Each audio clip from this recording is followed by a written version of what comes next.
US और Iran में non stop war जारी है। अमेरिका ने लगातार चौथे दिन ईरान के कई सैन्य ठिकानों पर हमला किया। अमेरिकी सेना ने ईरान के पोर्ट और कोस्टल इलाकों को और उस तरफ आने जाने वाले जहाजों पर एक बार फिर से नौसैनिक नाकेबंदी लागू कर दी है। तो ईरान ने भी जबरदस्त पलटवार किया है। स्ट्रेट ऑफ हॉर्मुज में नाकेबंदी से पहले अमेरिकी नेवी ने ईरान के कोस्ट गार्ड के कई ठिकानों पर बमबारी की। इधर स्ट्रेट ऑफ हॉर्मुज पर नाकेबंदी के जरिए कार्गो शिप से 20% टोल टैक्स वसूलने के अपने प्रस्ताव से ट्रंप पीछे हट गए हैं। अब इस टैक्स की भरपाई के लिए गल्फ कंट्रीज से डील्स की चर्चा हो रही है।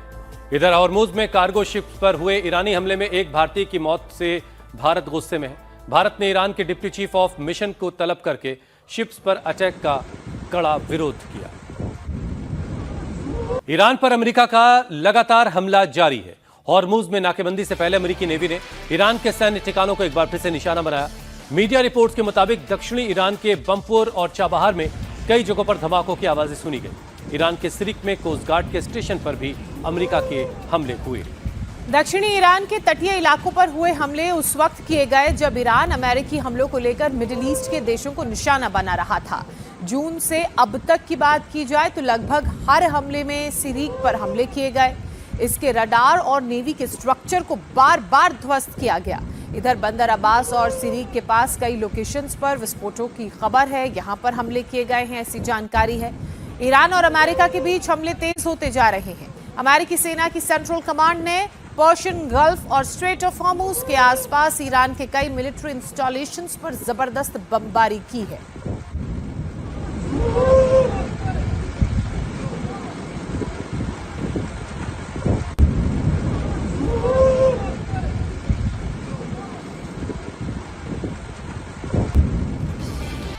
अमेरिकी सेना ने लगातार चौथे दिन ईरान के ठिकानों पर हमला किया तो ईरान ने भी पलटवार करने में देर नहीं की। ईरान ने बहरीन में अमेरिकी बेसिस पर बड़ा हमला किया। इस हमले का वीडियो सोशल मीडिया में वायरल हो रहा है। ईरान के मिसाइल अटैक को बहरीन की एयर डिफेंस और मिसाइल डिफेंस सिस्टम रोकने की कोशिश करता हुआ दिखाई दे रहा है।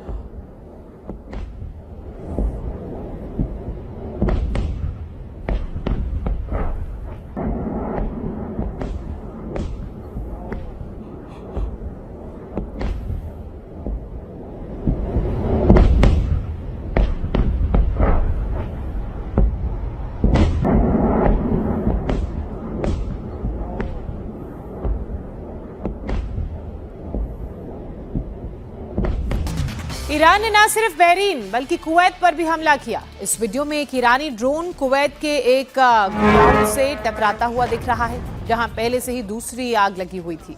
अमेरिकी नाकेबंदी और नए हमले के चौथे दिन ये ईरान का अमेरिका पर पलटवार है। ये कुवैत की तस्वीरें आप देख रहे हैं। एक गोडाउन है, यहां पर ड्रोन से ईरान ने हमला किया गया। अमेरिकी इंस्टॉलेशन है। आप अगर ध्यान से इन तस्वीरों को देख पा रहे होंगे तो आग वहां पहले से लगी थी, लेकिन एक और ड्रोन की मदद से यहां पर जब टक्कर हुई तो धमाका और बड़ा हो गया। नुकसान और बड़ा करने के लिए ड्रोन उस पर और दागा गया। हैरानी की बात यह है कि तमाम सारी डिफेंस मैकेनिज्म को भेदता हुआ ये ड्रोन जो है अपने टारगेट तक पहुंचा। एक तरफ ईरान और अमेरिका में वार पलटवार जारी है तो वहीं अमेरिकी नेवी ने ईरानी पोर्ट्स पर नाकेबंदी शुरू कर दी है। सेंटकॉम की तरफ से कहा गया कि फिलहाल 20 से ज्यादा अमेरिकी नौसेना के वॉरशिप्स और सैकड़ों फाइटर जेट मिडिल ईस्ट में एक्टिव हैं। अमेरिका और ईरान के बीच जंग की वजह से हॉर्मुज पर तनाव ज्यादा बढ़ चुका है। जहाजों का यहां से गुजरना अब मुश्किल हो चला है। हमले के डर से टैंकर्स हॉर्मुज से गुजरने के लिए अब गुप्त रास्ता अपना रहे हैं। अमेरिकी सेना ने यह दावा किया है कि उसके हमलों की वजह से ईरान के किश, बुशहर, जास्क, बंदर कंगन, चाबहार और बंदर अब्बास पोर्ट्स को बहुत नुकसान हुआ है। अमेरिकी नेवी ने ईरान के पोर्ट्स की नाकेबंदी शुरू कर दी। प्रेसिडेंट डोनाल्ड ट्रंप ने धमकी दी है कि अमेरिका ईरान पर जबरदस्त हमले करेगा। इसके बाद ईरान की बची कुची ताकत भी खत्म हो जाएगी। अमेरिकी राष्ट्रपति डोनाल्ड ट्रंप ने मंगलवार को स्ट्रेट ऑफ हॉर्मुज से गुजरने वाले जहाजों पर 20% कार्गो शुल्क लगाने के अपने प्रस्ताव को वापस ले लिया। ट्रंप ने अपने social media platform truth social पर लिखा कि मिडिल ईस्ट के नेताओं के साथ हुई बेहद सकारात्मक बातचीत के बाद उन्होंने 20% अमेरिकी टैक्स लगाने का फैसला बदल दिया है।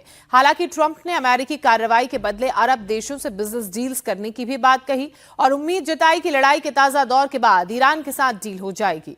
ट्रंप ने कहा अब इसकी जगह खाड़ी यानी कि गल्फ देशों के साथ बड़े व्यापार और निवेश समझौते किए जाएंगे जो अमेरिका के लिए कहीं अधिक लाभदायक साबित होंगे। ट्रंप ने दावा किया कि इन समझौतों के तहत अमेरिका में भारी निवेश होगा और इससे लाखों लोगों के लिए रोजगार के मौके पैदा होंगे। ईरान और अमेरिका के युद्ध का असर भारत पर भी पड़ रहा है। स्ट्रेट ऑफ हॉर्मुज से गुजर रहे एक कॉमर्शियल शिप पर ईरान के हमले में एक भारतीय नागरिक की मौत हुई है, जबकि 2 गंभीर रूप से जख्मी हैं। ईरान ने यह हमला उस वक्त किया जब यूएई का tanker Mombasa straight of Hormuz से गुजर रहा था। ईरान के हमले में कुल 8 लोग जख्मी हुए, जिनमें 6 भारतीय हैं। इससे पहले ईरान ने यूएई के एक और टैंकर को निशाना बनाया था। भारत ने ईरान के डिप्टी चीफ ऑफ मिशन को तलब किया, शिप्स पर अटैक को लेकर के अपना एतराज जताया। विदेश मंत्रालय के प्रवक्ता रणधीर जायसवाल ने कहा कि इंटरनेशनल वाटर्स में कॉमर्शियल शिप्स पर हमला यूएन के कानून के खिलाफ है और भारत फ्रीडम ऑफ नेविगेशन की मांग करता है। 2 जहाज़ों पर हमला हुआ है और माना जा रहा है ईरान की तरफ से हमला हुआ था, उसमें एक भारतीय नागरिक की जान गई है और साथ ही साथ कई एक भारतीय नागरिक अभी भी मतलब उन पे हमला के बाद वो क्षतिग्रस्त हैं और 2 लोग ऐसे हैं जो कि काफ़ी जोखिम उनको हुआ है, उनका उपचार चल रहा है, उन पे काम लेकिन दोनों काफ़ी सीरियसली वो लोग घायल हैं। तो हम लोगों ने अपना विरोध उनको किया कि ये सब बंद होना चाहिए हमला, और इसमें हमारे खासकर जो कमर्शियल शिपिंग है जिसका जो एक अंतर्राष्ट्रीय कानून के तहत इसका संचालन होता है उसमें कोई किसी प्रकार की बाधा नहीं आना चाहिए। अगली खबर का रुख करते हैं। अयोध्या में चढ़ावा चोरी की जांच तेजी से आगे बढ़ रही है। आज एसआईटी अपनी जांच रिपोर्ट सरकार को सौंप सकती है। इस बीच आज पुलिस चढ़ावा चोरी के आरोपी सुभाष श्रीवास्तव और रमाशंकर मिश्रा को रिमांड पर ले चुकी है। अब से थोड़ी ही देर पहले पुलिस दोनों आरोपियों को अयोध्या जेल से लेकर गई। पुलिस को कोर्ट से इन दोनों की रिमांड लेने की मंजूरी मिल चुकी थी। पुलिस रिमांड में इनसे पूछताछ करने के साथ साथ इनके ठिकानों पर भी इन्हें ले जाकर छानबीन कर सकती है। पुलिस ने रिमांड पर लेने से पहले बैंक खातों और प्रॉपर्टी की बारीकी से जांच की है। अब इनसे उन खातों और लेन देन को लेकर के सवाल जवाब होंगे। वहीं एसआईटी ने जांच के लिए 15 दिनों का और वक्त लिया था, जो आज पूरा हो रहा है। अंतरिम रिपोर्ट में एसआईटी ने बड़े खुलासे किए थे। अब इस फाइनल रिपोर्ट में भी कई नई बातें सामने आ सकती हैं।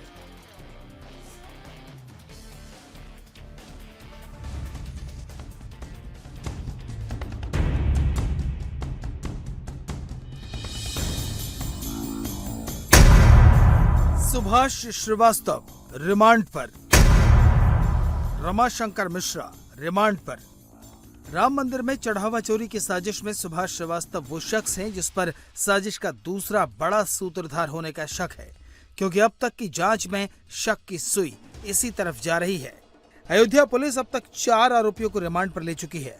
अविनाश शुक्ला 13 घंटे, जबकि अनुकल्प, लवकुश और करुणेश 40 घंटे तक पुलिस की रिमांड में रह चुके हैं। उन्हें उनके ठिकानों पर ले जाकर बरामदगी की जा चुकी है। आज सुभाष श्रीवास्तव और रमाशंकर मिश्रा रिमांड में राज उगलेंगे। इसके बाद बारी चाचा भतीजा यानी टिन्नू और मनीष यादव की आएगी। सारे आरोपी 29 जून से अयोध्या की जेल में बंद हैं।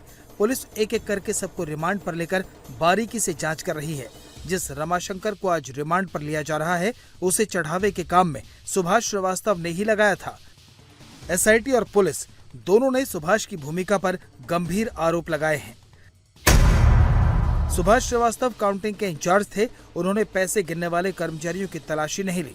सुभाष श्रीवास्तव ने उस एसओपी का पालन नहीं किया जो काउंटिंग के लिए तय की गई थी। सुभाष की निगरानी में पैसे गिनने वाले कर्मचारी अपना निजी सामान लेकर अंदर जाते थे। सुभाष की ढील देने की वजह से ही आरोपी चढ़ावे की रकम अपने साथ आसानी से बाहर ले जा सके। इस बीच पुलिस को कुछ और सबूत मिले हैं जिनके आधार पर सुभाष श्रीवास्तव और रमाशंकर मिश्रा से पूछताछ की जाएगी। पुलिस रमाशंकर मिश्रा के पास से 7 लाख रुपए से ज्यादा की रकम बरामद कर चुकी है। अयोध्या में उसके घर से कुछ जरूरी कागजात पुलिस को मिले हैं। पुलिस रमाशंकर मिश्रा के बहराइच वाले घर में भी तलाशी ले चुकी है। पुलिस की जांच तो चल रही है, लेकिन एसआईटी को जांच के लिए दी गई मोहलत आज खत्म हो रही है। आज एसआईटी को अपनी रिपोर्ट यूपी सरकार को सौंपनी है। इसके बाद कुछ और तथ्यों का खुलासा हो सकता है, लेकिन उससे पहले एक खुलासा ट्रस्ट के कोषाध्यक्ष गोविंद देवगिरी ने कर दिया है। राम मंदिर ट्रस्ट ने पहली बार माना है कि जितनी रकम चोरी हुई है उसका आंकड़ा 3 करोड़ तक जा सकता है।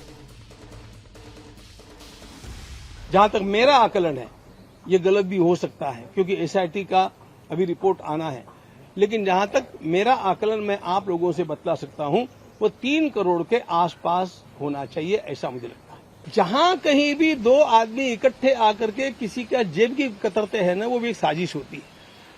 तो इतनी बड़ी चोरी हो गई तो साजिश है, लेकिन ये साजिश वो चोरों की साजिश है, बड़े लोगों की साजिश नहीं है। देखिए, ये मुझे भी लगता है 15,000 का वेतन उसको आप देंगे और उसके सामने रोज लाखों रुपयों की गिनती करेंगे तो, और दिन भर का काम उसको 8 घंटे करना पड़ेगा, तो एसबीआई को इसका विचार करना चाहिए।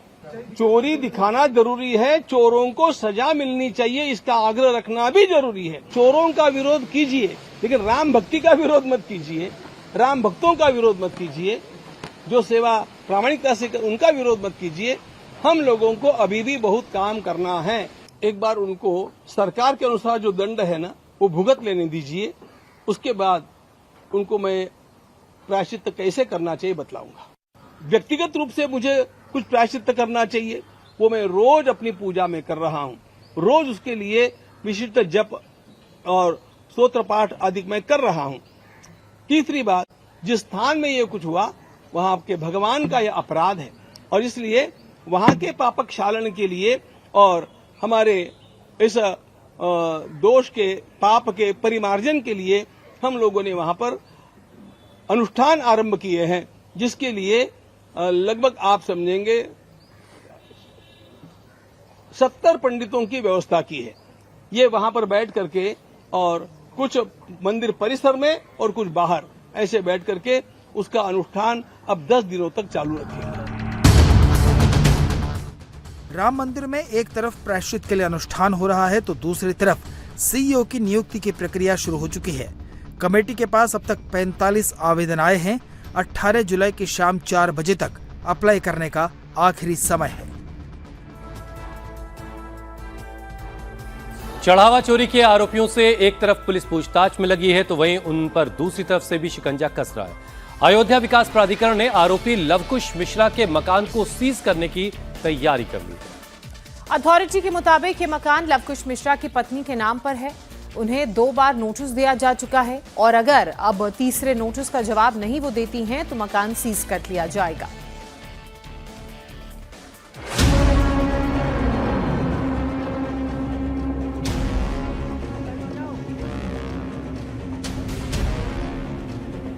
घर पर नोटिस चिपकाया जा चुका है। जवाब देने की मोहलत खत्म हो रही है। अगर जवाब नहीं मिला तो ये मकान सील कर दिया जाएगा। राम मंदिर चढ़ावा चोरी के खिलाफ चौतरफा एक्शन हो रहा है। एक तरफ रिमांड में लेकर आरोपियों से बरामदगी की जा रही है, तो दूसरी तरफ अब वो प्रॉपर्टी रेडार पर है जिसे चढ़ावा चोरी करके खरीदा गया था। ये चढ़ावा चोरी के आरोपी लवकुश मिश्रा का मकान है। पेशे से मैकेनिक लवकुश को अनुकल्प ने चढ़ावे की गिनती के काम में लगाया, लेकिन उसने चढ़ावा चुराकर प्रॉपर्टी बनानी शुरू कर दी। लवकुश मिश्रा का ये 3 मंजिला मकान अयोध्या के शहादतगंज इलाके में बन रहा था। मकान और उसकी जमीन लवकुश मिश्रा की पत्नी सुप्रिया मिश्रा के नाम पर है। 15 दिन पहले अयोध्या विकास प्राधिकरण ने सुप्रिया मिश्रा को पहला नोटिस भेजा था, और अब दूसरा नोटिस भेजा गया है। अगर इस बार भी सुप्रिया मिश्रा प्राधिकरण के सामने पेश नहीं होती हैं, तो घर को सील किया जा सकता है। इनकी पत्नी है सुप्रिया जी हैं, उनके द्वारा एक निर्माण किया गया है और उस निर्माण का नक्शा हमारे यहाँ से स्वीकृत नहीं है। इसीलिए जब चालानी कार्रवाई प्रस्तुत की गई जेई के द्वारा, तो उनके खिलाफ नोटिस जारी की गई। पहली नोटिस पे वो उपस्थित नहीं हुई, इसलिए दूसरी नोटिस जारी की गई जिसमें 15 तारीख नियत है। अब ये प्रोसीडिंग है जो नगर नियोजन अधिनियम 1973 है, उसकी प्रोसीडिंग अगली कार्रवाई की जाएगी। 45 लाख रुपए की लागत से लवकुश मिश्रा का यह मकान करीब 1000 वर्ग मीटर में बन रहा है। अयोध्या डेवलपमेंट अथॉरिटी का कहना है कि कंस्ट्रक्शन के दौरान कई नियमों को तोड़ा गया है।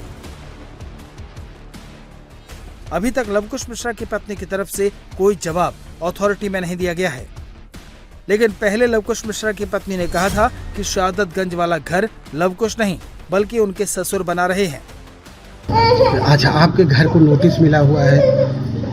नहीं, मुझे कोई नोटिस नहीं मिली। कहाँ पे बन रहा है आपका मकान? मेरा मकान बन रहा है शहादतगंज के पास।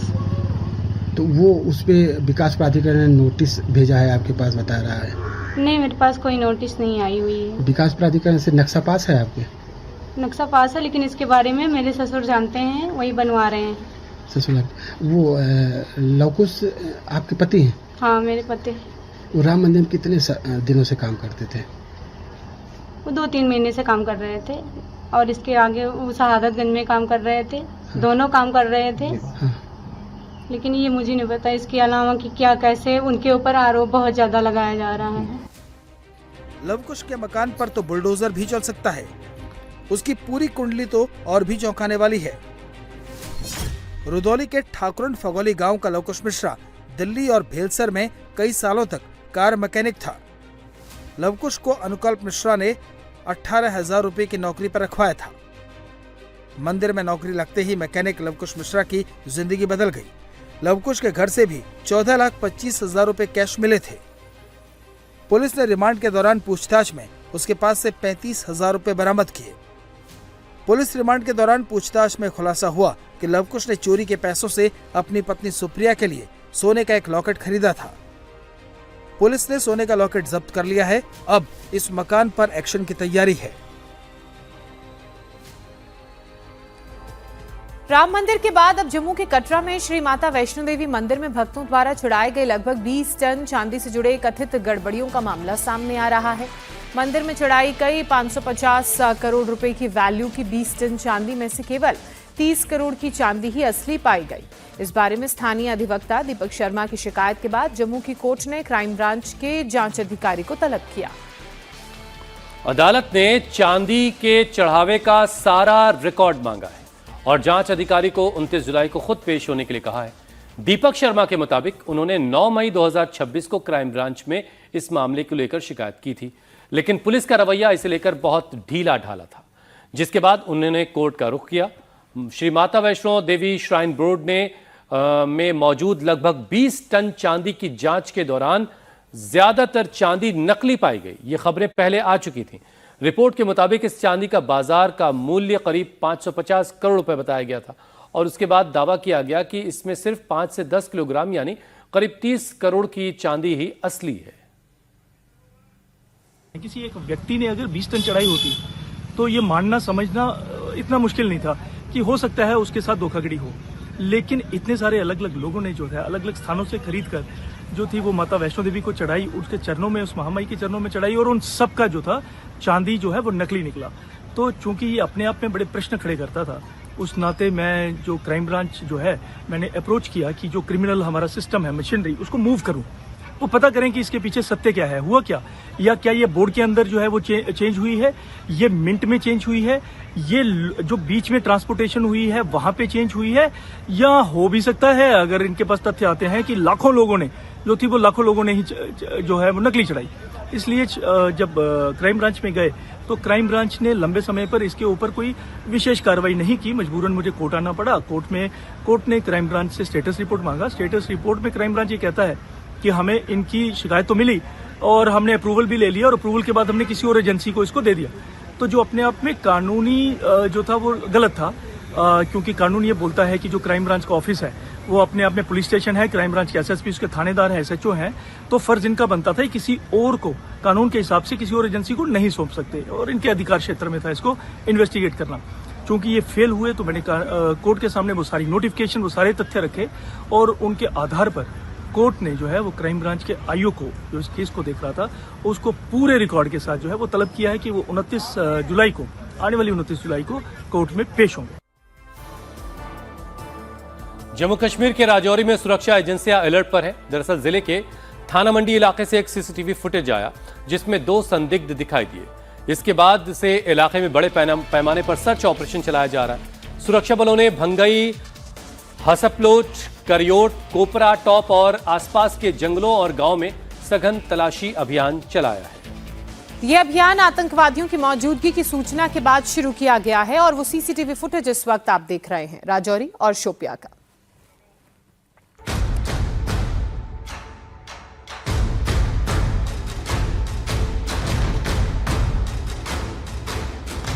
जम्मू कश्मीर में सुरक्षा बल एक बार फिर हाई अलर्ट पर है। सुरक्षा बलों ने घेराबंदी कर तलाशी अभियान शुरू कर दिया है। चप्पे चप्पे पर निगरानी रखी जा रही है और इसकी वजह है ये CCTV video. CCTV footage Rajouri sector के थाना मंडी इलाके से सामने आया है, जिसमें 2 संदिग्ध आतंकी हाथ में हथियार लेकर घूमते दिख रहे हैं। दोनों के हाथ में गन है और दोनों एक जैसे ही ड्रेस पहने हुए हैं। सीसीटीवी फुटेज सामने आने के बाद सभी सुरक्षा एजेंसियां अलर्ट पर हैं। अस्पताल से लेकर घर, दुकान और आसपास के जंगली गांवों में बड़े पैमाने पर तलाशी अभियान चलाया जा रहा है।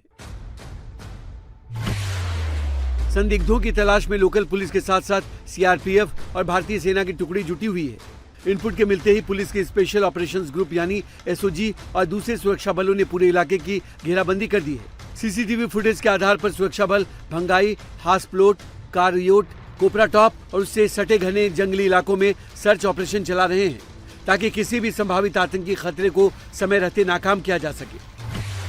ये दोनों संदिग्ध आतंकी 12 जुलाई की रात देखे गए थे, जिसके बाद जिला प्रशासन और सुरक्षा एजेंसियों ने अलर्ट जारी कर दिया। परेशानी की बात यह है कि इन दोनों ही संदिग्धों की पहचान अभी तक नहीं हो पाई है।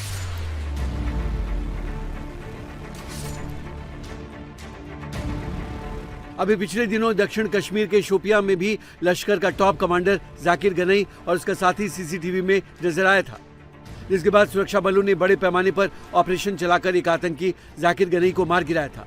जाकिर गनई 2024 से कश्मीर में एक्टिव था। नया सीसीटीवी फुटेज आने के बाद से संदिग्धों की तलाश में सर्च ऑपरेशन जारी है, जहां इस संयुक्त अभियान में जम्मू कश्मीर पुलिस के एसओजी, सेना के पैरा और सीआरपीएफ की टीम शामिल है।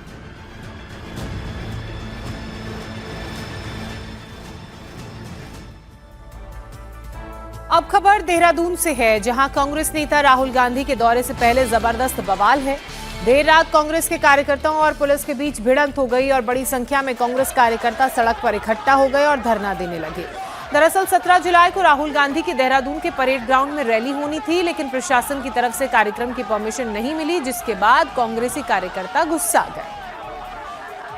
प्रदेश अध्यक्ष गणेश गौदियाल के नेतृत्व में प्रदर्शन शुरू हुआ। आरोप लगाया गया कि सरकार राहुल गांधी से डर रही है, इसीलिए कार्यक्रम की इजाजत नहीं दे रही है। वहीं जब पुलिस ने कार्यकर्ताओं को समझाने की कोशिश की तो पुलिस के साथ धक्का मुक्की हुई। नहीं चलेगी, नहीं चलेगी,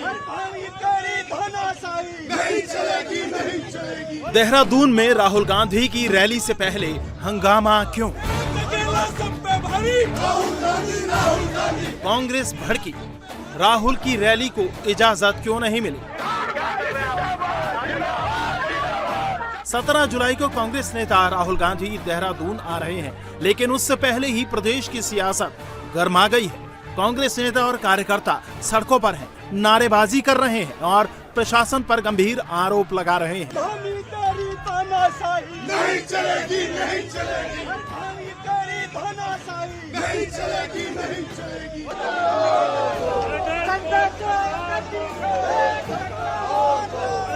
हंगामा कर रहे कांग्रेस कार्यकर्ताओं ने परेड ग्राउंड की एंट्री पर लगे बैरिकेड को हटा दिया। पुलिस ने रोकने की कोशिश की तो उनकी पुलिस के साथ धक्का मुक्की भी हुई।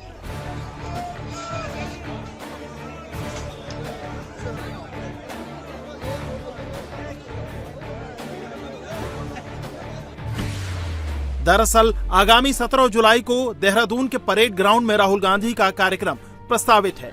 दावा है कि कार्यक्रम के लिए प्रदेश कांग्रेस कमेटी ने 8 जुलाई को अनुमति मांगी थी, जिस पर नगर निगम और जिला प्रशासन ने अनुमति दे भी दी थी, लेकिन अब परेड ग्राउंड में कार्यक्रम की अनुमति रद्द कर दी गई है, जिसके बाद कांग्रेस कार्यकर्ता देहरादून की सड़क पर उतर आए, परेड ग्राउंड के करीब प्रोटेस्ट करने लगे।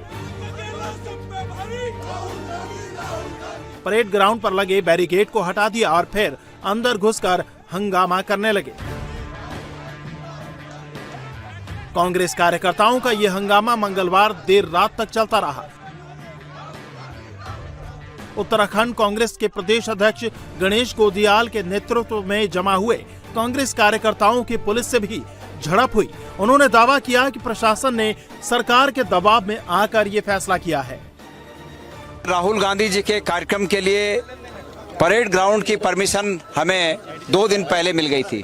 हमें ये कहा गया कि ये परमिशन आपकी हुई है और इसके तहत 3 दिनों का 1,77,000 रुपए जमा करें।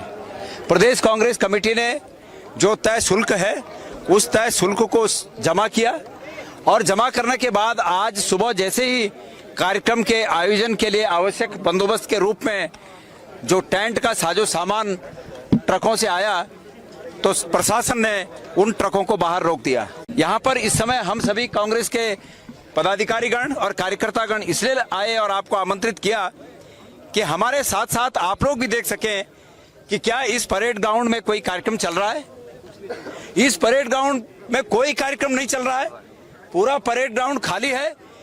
और इसके पीछे क्या कारण है कि सरकार बहाने कर रही है कि परेड ग्राउंड में कोई कार्यक्रम चल रहा है इसलिए परमिशन रद्द की जाती है।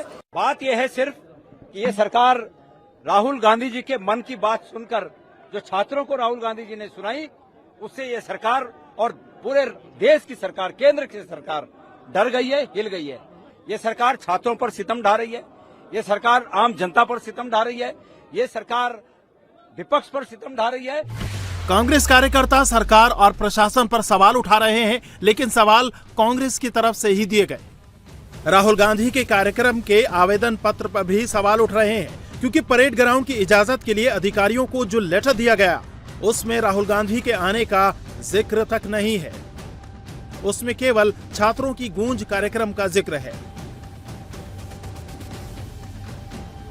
हालांकि देहरादून प्रशासन के मुताबिक परेड ग्राउंड खाली नहीं है, वहां पहले से एक कार्यक्रम हो रहा है जिसकी समय सीमा बढ़ा दी गई है।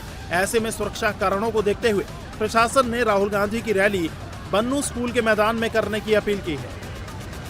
राहुल गांधी जी का 17 जुलाई का जो कार्यक्रम प्रस्तावित है पूर्व में परेड ग्राउंड के लिए पार्टी के द्वारा आवेदन किया गया था, किंतु वहाँ लोक संवर्धन पर्व पूर्व से ही संचालित हो रहा है जिसकी अवधि भारत सरकार के द्वारा बढ़ा दी गई है। उसमें काफ़ी संख्या में नागरिकों के द्वारा प्रतिभाग किया जा रहा है। उसके दृष्टिगत स्थान, उपलब्ध स्थान एवं व्यवस्था या लोक प्रशांति के दृष्टिगत प्रशासन के द्वारा पार्टी को बन्नू स्कूल के मैदान या उसके अतिरिक्त एक अन्य और विकल्प उपलब्ध कराया गया है।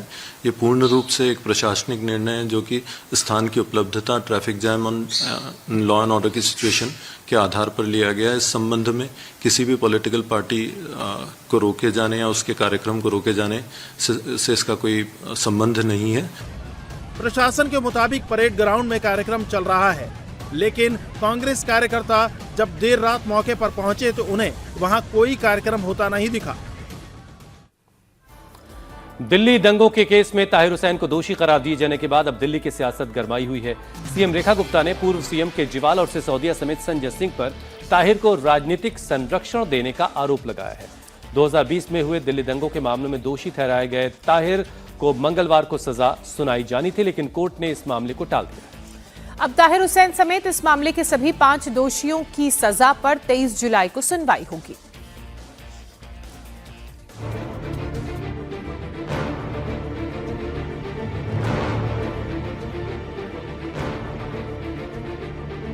दिल्ली दंगा केस में दोषी ठहराए गए आम आदमी पार्टी के पूर्व पार्षद ताहिर हुसैन समेत सभी 5 आरोपी सलाखों के पीछे अपने गुनाहों की सजा के लिए 23 जुलाई का इंतजार कर रहे हैं। लेकिन इसी बीच कोर्ट के फैसले को लेकर दिल्ली में सियासत तेज हो गई है। दिल्ली दंगा और आईबी अफसर अंकित शर्मा की हत्या को लेकर बीजेपी और आम आदमी पार्टी के नेताओं के बीच जबरदस्त जुबानी जंग हो रही है। दिल्ली की सीएम रेखा गुप्ता ने दिल्ली दंगों और ताहिर हुसैन को संरक्षण देने के लिए पूर्व सीएम अरविंद केजरीवाल और उनके टीम मेंबर्स मनीष सिसोदिया और संजय सिंह पर गंभीर सवाल उठाए हैं। ऐसे ताहिर हुसैन के साथ में आम आदमी पार्टी का संपर्क, राजनीतिक संरक्षण जो था, तो क्या अरविंद केजरीवाल जी, संजय सिंह जी इस बात का जवाब देंगे कि दिल्ली में दंगे भड़काने जैसे कितने और कृत्य उन्होंने किए हैं। दिल्ली में जिस तरीके की घटना उस दंगों के माध्यम से की गई, दिल्ली के लोगों को तकलीफ पहुंचाई, दिल्ली में कत्लेआम हुआ, दिल्ली में पत्थरबाजी से लेकर के हर एक काम हुआ और अधिकारी मारे जा रहे थे, तेजाब फेंक करके उनको नाले में डाल दिया गया। ऐसे ताहिर हुसैन को अदालत के द्वारा सजा दिया जाना सच में न्याय मिला है उन लोगों को जिन्होंने उस कृत्य में अपनी जान गंवाई। और ताहिर हुसैन, केजरीवाल, संजय सिंह, मनीष सिसोदिया, इन सब की जवाबदेही दिल्ली की जनता के प्रति बनती है। और ये एक राजनीतिक षड्यंत्र जो उस समय रचा गया, आज भी वो सारी चीजें दिल्ली की जनता के दिल में खड़ी हुई है एक प्रश्न चिन्ह बना करके, और दिल्ली की जनता कभी उनको माफ नहीं करने वाली। सीएम रेखा गुप्ता ने आम आदमी पार्टी के चीफ केजरीवाल समेत सिसोदिया और संजय सिंह पर सवाल उठाए, तो बीजेपी आईटी सेल के चीफ अमित मालवीय ने भी ताहिर हुसैन को लेकर केजरीवाल से सवाल पूछे, जिसके बाद अमित मालवीय के ट्वीट को ही रीट्वीट करते हुए अरविंद केजरीवाल ने ताहिर हुसैन से पल्ला झाड़ने की कोशिश की। केजरीवाल ने दावा किया कि ताहिर हुसैन को बहुत पहले ही आम आदमी पार्टी से निकाल दिया गया था। उत्तर प्रदेश के संभल में बुलडोजर का एक्शन इस वक्त जारी है और इसी क्रम में संभल में अतिक्रमण हटाओ अभियान के तहत कब्रिस्तान की जमीन पर बनी ईदगाह को हटाया गया। अधिकारियों के मुताबिक कोर्ट के आदेश के बाद राजस्व विभाग ने इस कार्रवाई को अंजाम दिया। विवादित ढांचा मंधन गांव में असमोली लोधीपुर मार्ग पर बनाया गया था, जिस पर प्रशासन ने कार्रवाई करते हुए अतिक्रमण को हटाया। कानून व्यवस्था बनाए रखने के लिए मौके पर भारी पुलिस फोर्स तैनात की गई थी। ये शत्रु संपत्ति थी। जो इस भूमि के पूर्व मालिक थे वो 1947 के बंटवारे के बाद पाकिस्तान चले गए थे, लेकिन कतिपय व्यक्तियों द्वारा इस भूमि पर, जो कि उनके हिस्से की भूमि थी, उनके द्वारा अवैध कब्जा करके ये फसल वगैरह पैदा की जा रही थी, जिसमें कानूनी कार्रवाई पूर्ण होने के बाद आज हमारे द्वारा, जिसमें मेरे साथ क्षेत्राधिकारी महोदय भी मेरे साथ हैं और हमारे तहसीलदार भी हमारे साथ हैं, हम लोगों ने आकर इसका भौतिक कब्जा आज लिया गया है तथा ये सरकारी संपत्ति घोषित करके इस पर बोर्ड लगवाया जाएगा तथा जेसीबी आदि से इसकी खुदाई करके और इसकी डोलबंदी करा के इसे पूर्ण रूप से सुरक्षित किया जा रहा है। तो तस्वीरें आप देख रहे हैं संभल की। कहा जा रहा है कब्रिस्तान की जमीन थी, उस पर ईदगाह बनी हुई थी और इसीलिए उसे अतिक्रमण मानते हुए उसे हटा दिया गया। अब जाहिर है जो वहाँ के लोग हैं जिन्होंने इसे बनाया, जिन्होंने इसे आबाद किया, अब उनके आंसू नहीं रुक रहे।